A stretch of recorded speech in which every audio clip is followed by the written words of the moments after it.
이제 읽은 말씀을 뒤에서 겸손한 자는 원망과 시비가 없다, 겸손한 자는 원망과 시비가 없다, 이런 제목으로 말씀을 나눌 때에 활짝 는 가슴 속에 주님의 은혜가 아침 햇살처럼 임하기를 주 이름으로 축복합니다. 자, 오늘 읽은 본문 2장 12절에서 18절을 우리가 좀 더 잘 이해하기 위해서 앞선 본문을 잠시 좀 설명해 드릴 필요가 있는 것 같습니다. 빌립보 교회에 문제가 있었어요. 1장 17절에 보니까 복음을 열심히 전하기는 전하는데 그 동기가 순수하지 못해서 사도 바울에게 괴로움을 주고 있는 그러한 사람들이 있었습니다. 그리고 열심히 일을 하기는 하는데 권면도 하고 위로도 하고 교제도 하고 자비도 베풀고 열심히 일을 하는데 2장 3절에 보니까 다툼으로 하는 사람이 있었고요, 허용으로 하는 사람들이 있었다는 것입니다. 그래서 사도 바울이 교회 안에 번져가고 있는 이 문제를 지혜롭게 해결하기 위하여 권면했던 것이 무엇이냐면은 예수님의 마음을 품으라는 거였습니다.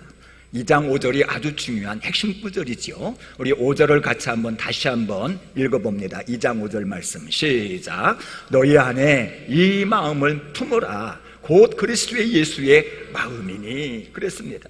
그러면 우리가 마음속에 그 품은 마음이 내 인격이 되도록 해야 될 그리스도 예수의 마음은 도대체 어떤 마음이냐? 동등하시면서도, 하나님과 본체일 만큼 동등하시면서도 전혀 동등됨을 취할 것으로 여기지 않는 그러한 마음이었습니다. 자기에게 있는 그 많은 부유함을 싹 비워서 종처럼 섬기는 마음이었습니다. 자기 자신을 낮추어서 십자가에 복종할 만큼까지 낮추는 그런 마음이었습니다.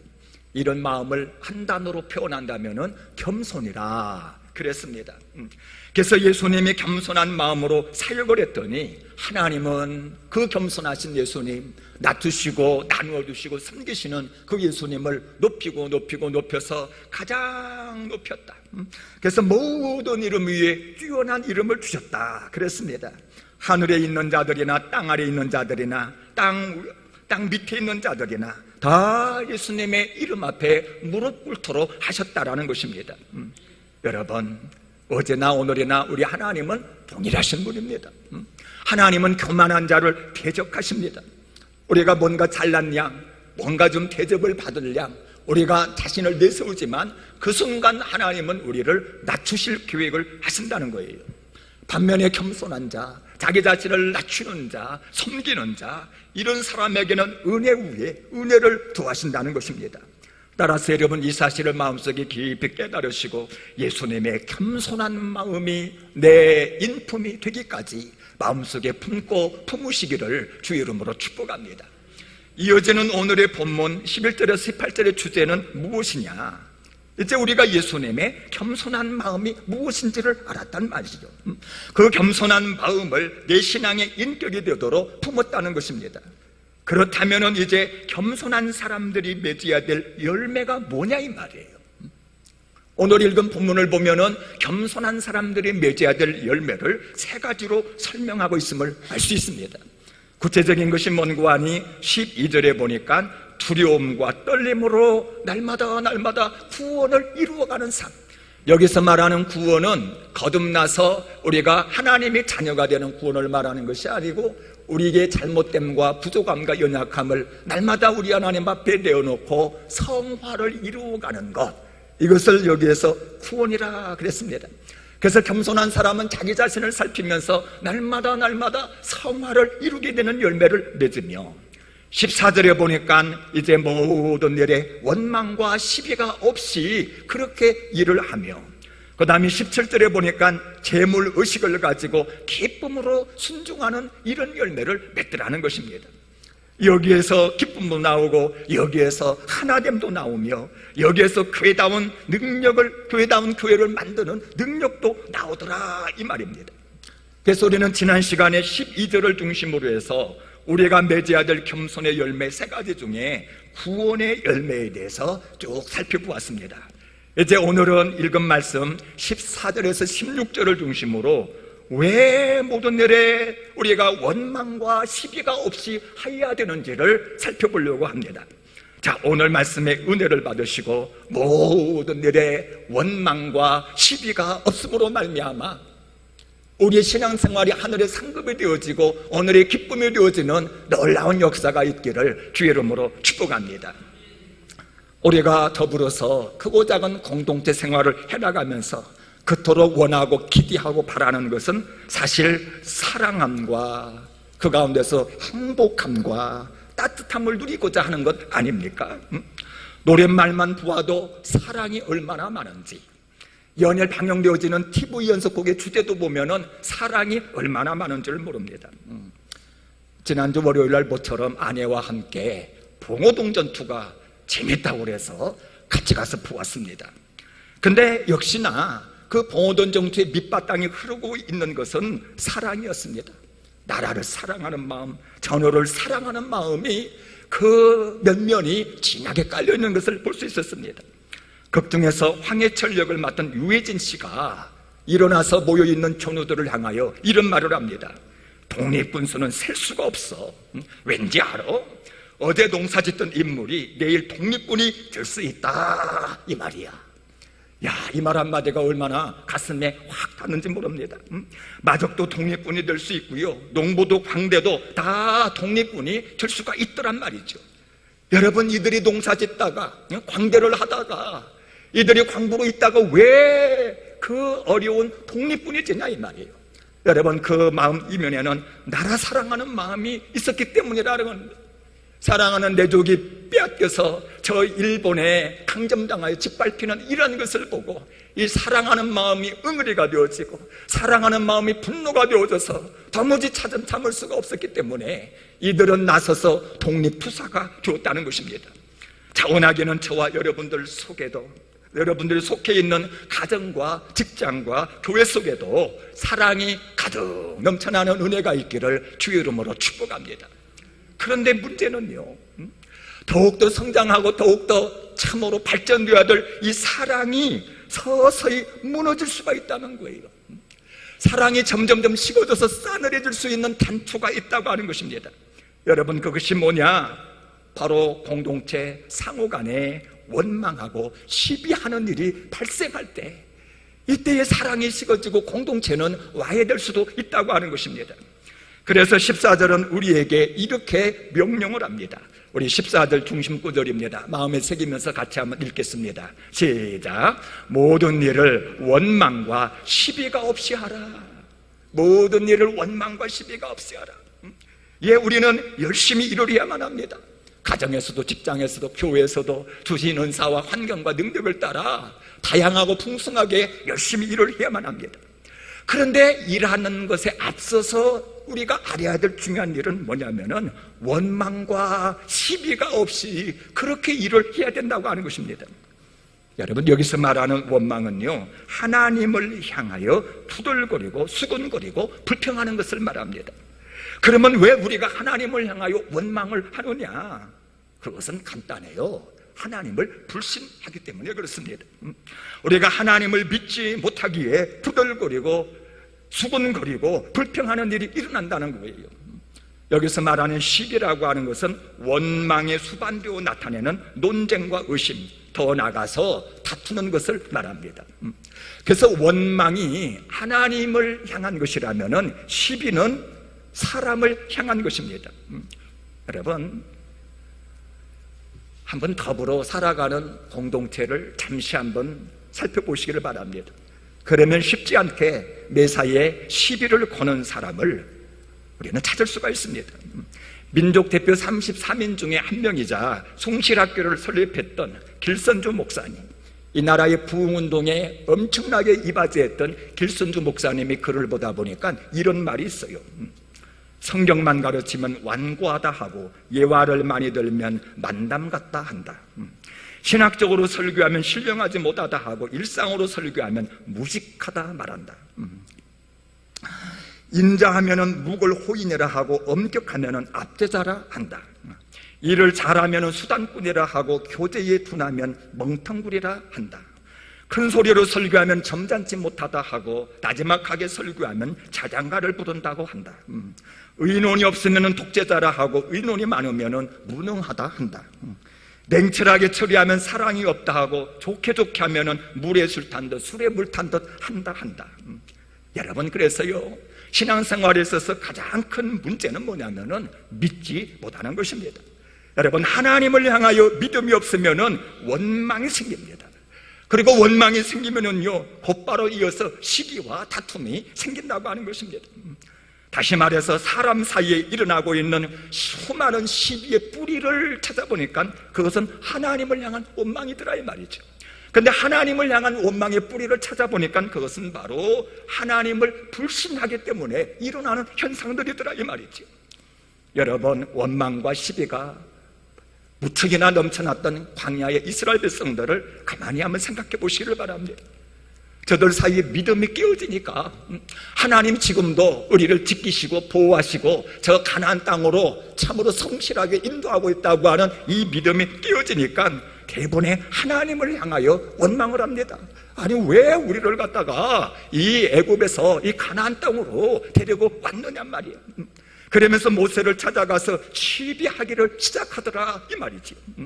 여러분, 살다 보면은요, 남편이 아내를 향하여, 아내가 남편을 향하여서 원망하고 불평하고 수군거릴 때가 있지 않습니까? 그런데 한번 이 대목에서 한번 곰곰이 생각해 보시기를 바랍니다. 비록 내 눈에 보기에 내 아내가 좀 부족해요. 내 남편이 조금 부족한 면이 많이 있어요. 연약하고 허물 많은 모습도 종종 보이더라 이 말입니다.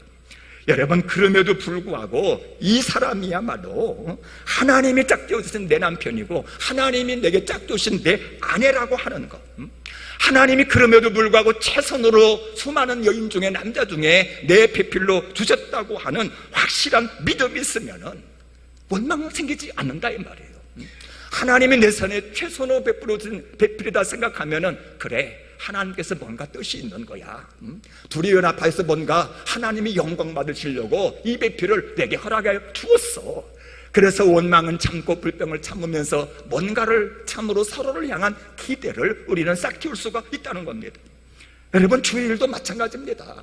너와 내가 다르고 성격이 다르고 다 다른 너와 내가 함께 일을 하다 보면은 이런 일 저런 일 다양한 일 참 많이 생깁니다. 그런데 모든 것이 주께 있음을 안다면은요, 그럼에도 불구하고 기대가 생기고 감사가 나올 수가 있다는 것입니다. 그래, 주님께서 우리 공동체를 다스리고 계신 거야. 우리 주님이 지금 최선으로 우리의 모임을 인도하고 계신 거야. 지금에 당한 환난과 고난 속에는 하나님이 작정하신 놀라운 뜻이 있어. 이처럼 하나님을 향하여 분명한 믿음이 있다면은 오늘을 우리는 참을 수가 있는 거예요. 기쁨으로 견디면서 내일 허락하실 하나님의 풍성한 은혜를 우리는 소망할 수가 있는 것입니다. 문제는 믿음이 없다는 것입니다. 믿음이 없으면 원망과 불평이 일어나기 시작하고 논쟁이 생기고 시비가 나오고 여기에서 큰 소리가 나고 마치 고삐 뿔린 것처럼 모든 것이 풀려버리면서 아무것도 할 수가 없다는 것입니다. 여러분, 교회가요, 하나님의 임재하심을 믿고 하나님을 경외하면은, 너와 내가 전부 다 살아계신 우리 하나님을 경외하여 서 있다고 하면은 말할 것도 없습니다. 누구나 다 자발적으로 헌신하고요, 누가 보든 아니 보든 나를 주장하시고 인도하시는 그 하나님 앞에서 최선으로 섬기는 것입니다. 그러나 여러분, 성도들이 하나님을 경외하지 않는다면요, 이 성도들은요 통제할 길이 없습니다. 아니, 회사야 봉급으로 통제하잖아요. 일 잘하면 봉급 올려주고 일 못하면 봉급 깎아버리고, 군대는 빠따로 다스리잖아요. 뭐 요즘 군대는 뭐 때리지도 않는다고 그러는데, 적어도 군대는요 그냥 빠따로 다스려가면 통제가 가능합니다. 그러나 교회는 돈으로 다스리는 곳이 아닙니다. 교회는요 빠따로 다스리는 곳이 아닙니다. 오직 하나님을 믿기에, 내가 믿는 그 하나님을 경외하기에, 그 하나님의 크고 위대하심을 믿기에 그 하나님 앞에서 자발적으로 헌신하고 자발적으로 순종하고 내게 주어진 일들을 해나가는 곳이 바로 교회라고 하는 것입니다. 우리가 하나님을 경외하기에 하나님이 세우신 윗거리를 인정하는 것입니다. 우리가 그 하나님을 알기에 교회의 거룩함을 인정하고 자기 자신을 누누이 성찰하면서 봉사하고 충성하는 것입니다. 그리고 틀림없는 것은 하나님을 경외하고 하나님을 사랑하여 일하는 그 하나님 앞에 서 있는 자를 우리 하나님께서는 눈여겨보시고 이 사람들의 환난과 고난 속에 상급을 더하시면서 은혜 위에 은혜를 더하여 나가신 줄로 믿으시기를 바랍니다. 그래서 여러분, 신앙생활에 있어서 가장 큰 문제는 무엇이냐? 바로 믿지 못하는 것입니다. 하나님을 경외하지 않는 것입니다. 여러분, 여기에서 원망이 생기고 여기에서 만 가지 시비가 생기는 것을 여러분 깨달으시기를 바랍니다. 여러분, 광야의 이스라엘 백성들을 한번 생각해 보시기를 바랍니다. 지금 하나님께서 구름 기둥과 불 기둥으로 지금 인도하고 계십니다. 매일 아침 만나와 메추라기로 먹이고 계십니다. 그럼에도 불구하고 믿음이 깨어지니까 왜 이런 길로 인도하십니까? 왜 애굽에서 먹던 그 마늘과 파와 톡 쏘는 입맛에 맞는 그거 두지 않습니까? 그러면서 원망이 생기고 불평이 생기더라는 것입니다. 여러분, 하나님이 주시고자 하는 척과 꿀이 흐르는 가나안 땅을 탐지하고 와서도 우리를 죽이려 하나보다 애굽으로 돌아가자 이렇게 아우성거렸던 것이 바로 이스라엘 백성이었습니다. 그래서 여러분, 원망과 시비가 얼마나 중병인 줄 아십니까? 여러분, 이스라엘 백성들 보세요. 40일이면 들어갈 가나안 땅을 40년 동안 방황하다가 결국 못 들어갔습니다. 그래서 고린도전서 10장 10절은 이렇게 경고합니다. 그들 가운데 어떤 사람들이 원망하다가 멸망시키는 자에게 멸망하였나니 너희는 그들과 같이 원망하지 말아라. 그들과 같이 원망하지 말아라 그랬습니다. 그런데 지금 빌립보 성도들 사이에 원망과 시비가 있었다는 겁니다. 유오드계와 순두계가 서로를 원망하고 다투고 있습니다. 어떤 사람들은 다투고 어떤 사람은 허용으로 가득 찬 상태에 있었습니다. 그래서 사도 바울이 지금 안타까운 마음으로 권면을 하는 것입니다. 모든 일을 원망과 시비가 없이 하거라. 여러분, 김포 우리 교회 성도들에게도 말씀을 드립니다. 모든 일에 원망과 시비가 없이 믿음과 화평 중에 모든 일을 감당해 나가시기를 주의 이름으로 축복합니다. 자, 그러면 우리가 왜 모든 일을 원망과 시비가 없이 해야만 하느냐? 자, 우리 15절을 다시 한번 읽어보겠습니다. 15절 말씀 시작. 이는 너희가 흠이 없고 순전하여 어그러지고 거스리는 세대 가운데서 하나님의 흠없는 자녀로 세상에서 그들 가운데 빛들로 나타낸다. 바로 하나님의 흠없고 순전한 자녀가 되기 위해서라는 것입니다. 여러분, 여기서 말하는 흠이 없다 이 말은 하나님께 제물로 드리기에 흠이 없는 상태를 말합니다. 여기서 말하는 순전하다 이 말은 섞인 것이 없는 상태입니다. 포도주를 보니까 원액 그대로예요. 어떤 물이나 불순물이 전혀 섞이지 않았어요. 아니, 금속을 보니까 불순물이 전혀 섞이지 않은 순금이에요. 재련된 아름다운 철물이에요. 원액 그대로 순결하고 무죄한 상태, 이것이 바로 순전한 상태라고 하는 것입니다. 그런데 내게 원망과 시비가 있단 말이죠. 여기서 바로 제물에 흠집을 내는 것이요 불순물이 섞이게 하는 것이라는 것입니다. 그래서는 아름다운 제물, 우리 하나님이 받으시는 복된 제물이 될 수가 없다는 것입니다. 결국 참된 예배자가 될 수 없고 더 나아가서 하나님과 사람들에게 비난거리밖에 되지 않는다는 것입니다. 여러분, 주변에 보세요. 원망과 시비가 많은 사람들은 결국은 은혜의 자리에서 떠나가게 되어지고 마침내 힘들어지게 되는 경우를 우리가 얼마나 많이 보게 되었습니까? 그래서 예수님은 산상수훈의 말씀에 우리에게 이렇게 말씀을 하셨습니다. 예물을 제단에 드리다가 거기서 내 형제에게 원망 들을 만한 일이 있는 줄 생각나거든 예물을 제단 앞에 두고 먼저 가서 형제와 화목하고 그 후에 와서 예물을 드리라 그랬습니다. 여러분, 원망이나 시비가 있는 예배자는 합당한 예배자가 될 수가 없음을 아시고 우리의 마음속에 원망과 시비가 올릴 때마다 믿음과 은혜를 더해 나가시기를 주의 이름으로 축복합니다. 그래서 본문 12절은 우리에게 축복합니다. 우리 12절을 같이 한번 읽어볼까요? 12절 말씀 시작. 그러므로 나의 사랑하는 자들아, 너희가 나 있을 때뿐 아니라 더욱 지금 나 없을 때에도 항상 복종하여 두렵고 떨림으로 너희 구원을 이루라. 자, 말씀드린 대로 여기서 구원은 거듭남의 구원을 말하는 것이 아니고 성화를 말합니다. 그러니까 구원을 이루라, 이 말은 성화를 이루어가라 이 말이지요. 책망할 것이 없는 순수하고 깨끗한 상태를 이루라 이 말입니다. 다시 말해서 끊임없이 자기 자신을 돌아보아라 이 말입니다. 여러분, 홀이라도 이기적인 야망이나 허영이 있다면 계속해서 없애버리시기를 바랍니다. 원망이나 시비가 있다면 계속해서 지하시기를 바랍니다. 하나님의 자녀로서 우리는 계속해서 성숙하고 또 성숙해 나가야 되는 것입니다. 그래야 주님께서 나를 산재물로 받으시고 내 속에 예배의 감격이 넘쳐나게 되고, 그래야 주님의 영광을 날마다 보게 되는 줄로 믿으시기를 바랍니다. 자, 우리가 왜 모든 일에 원망과 시비가 없어야 되느냐? 요 12절에 보니까요, 어그러지고 거스리는 세대라 그랬습니다. 어그러지고 거스리는 세대라. 세상이 어그러지고 거스리는 세대가 되었기 때문이라고 하는 거예요. 여러분, 여기서 어그러지고 거스리는 이 말은, 어그러지고 거스리는 이 말은 말씀에서 벗어난 이 말입니다. 그러니까 어그러지고 거스리는 세대란 세상 사람들이 말씀에서 벗어났다는 거예요. 그럼 여러분 한번 생각해 보세요. 사람이 말씀에서 벗어나면 어떻게 되어집니까?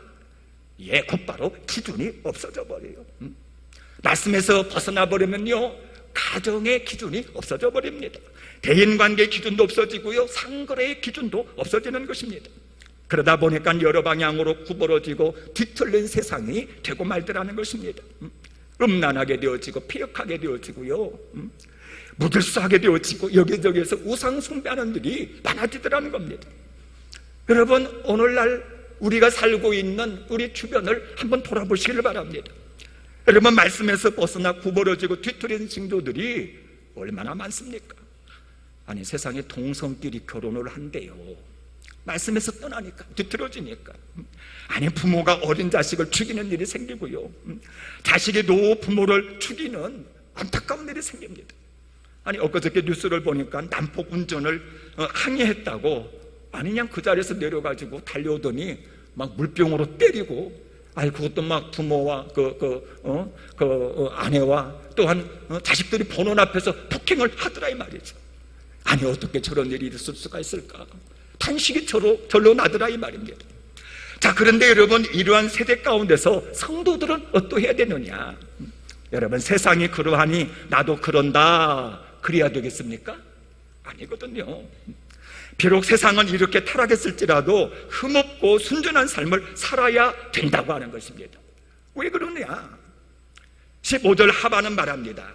어그러지고 거스르는 세대 가운데서 하나님의 흠없는 자녀로 세상에서 그들 가운데 빛들로 나타내기 위함이라.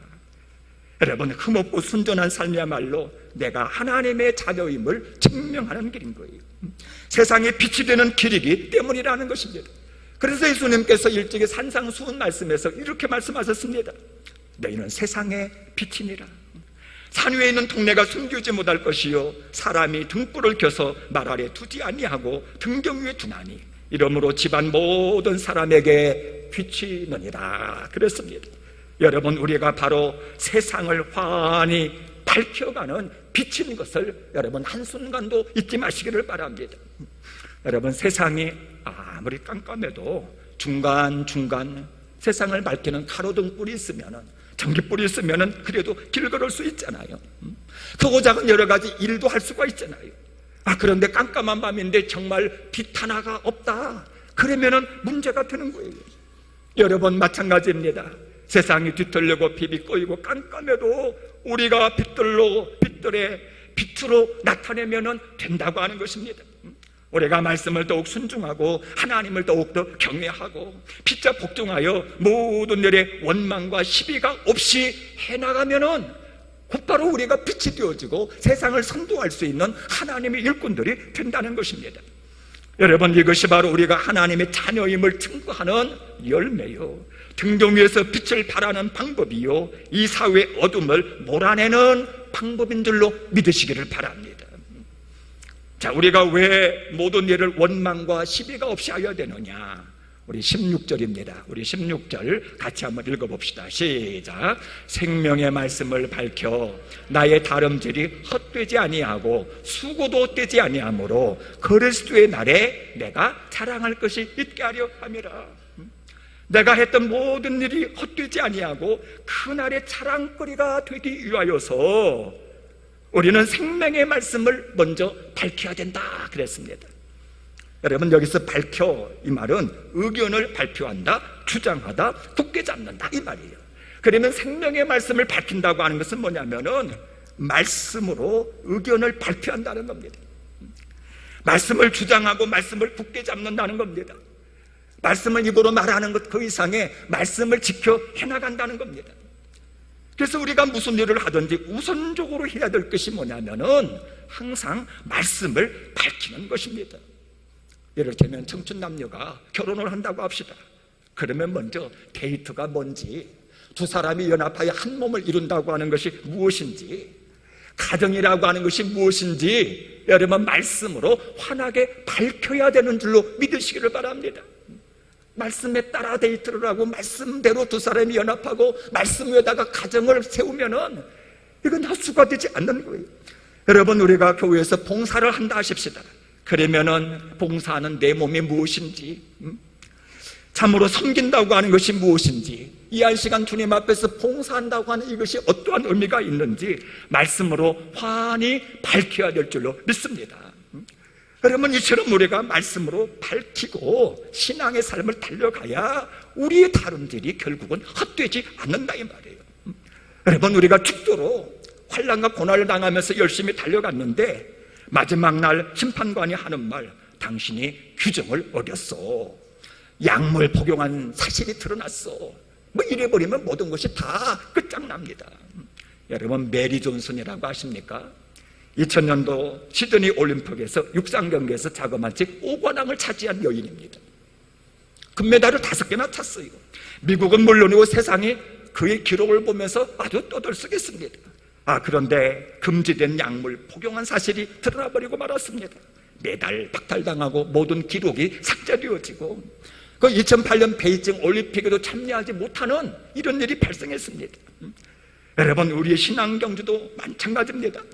여러분, 우리가 아무리 수고하고 많은 일을 하고 달려간다 할지라도 말씀을 떠나서 달린다고 하면은 다 헛된 일이 되는 줄로 깨달으시기를 바랍니다. 여러분, 말씀을 밝히고 수고해야 수고도 헛되지 않는다 그랬습니다. 여러분, 천막을 죽으라고 짰어요. 하루 이틀 아니라 몇 달씩, 어떤 것은 몇 년에 걸쳐서 아주 열심히 짰습니다. 이제 심판관이 천막을 갖다가 유심히 살펴보더니 하는 말, 아이고 이것은 너무나 단조롭게 짰습니다. 아이고 이것은 원래 규정에 어겨서 잘못 짰습니다. 여러분, 그래 버리면 어떻게 됩니까? 그 천막은 수고도 없고 그가 수고했던 모든 날들은 헛수고가 된다는 것입니다. 자, 그런데 여러분, 우리에게도 그 날이 있음을 우리는 알아야만 합니다. 예수님이 재림하셔서 심판하는 날이 있는 거예요. 양과 염소가 분리되어지고 알고가 쭉쭉이 구별되어지고 우리가 행한 모든 것들이 백일하에 다 드러나는 그 날이 반드시 있는 것입니다. 그런데 우리가 수고했는데 정말 환난과 고난 찾아가면서 일터에서 가정에서 열심히 일을 했는데 말씀을 떠나서 수고했다면 모든 수고가 다 헛될 수 있다는 것입니다. 상급도 없고 칭찬도 없고요, 그냥 그날이 부끄러운 구원이 될 수도 있다고 하는 것입니다. 여러분, 그래서 우리가 무슨 일을 하든지 우선적으로 해야 될 것은 무엇입니까?